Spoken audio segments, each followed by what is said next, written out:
আমি আপনাকে একটা প্রশ্ন করব, সেটা আপনি আপনার আঞ্চলিক ভাষায় আমাদেরকে বলে শোনাবেন, ওকে? আমি মাকে অনেক ভালোবাসি, আমি বাবাকে অনেক ভালোবাসি, নিজের আঞ্চলিক ভাষাটা বলুন।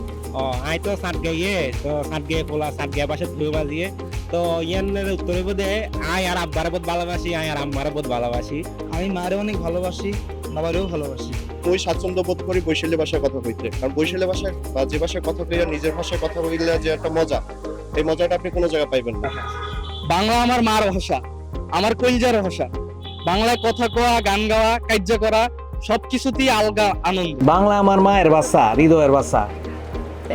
বাংলায় কথা বি কই, গান বি গাই, কাইজা বি করি। বাংলা কথা কয় যে আনন্দ আছে, এটা অন্য ভাষায় না। এটা সত্যি কথা কইছে কিন্তু ভাই আমার। বাংলা খালি ভাষা নয়, বাংলা মোর শেখর। ইংরেজি লাগবার পরে চাকরির ইন্টারভিউ। বাংলা ভাষা মগো খালি ভাষা না, বুঝছেন? বাংলা হচ্ছে মগো প্রাণের ভাষা, বাংলা মগো ভালোবাসা, বাংলা মগো পরিচয়। বাংলা তো শুধু আমাদের ভাষা না, বাংলা হচ্ছে আমাদের পরিচয়। বাংলার মতো মায়া দয়া এর আর কোথাও নাই। বাংলাকে আমরা ভালোবাসি।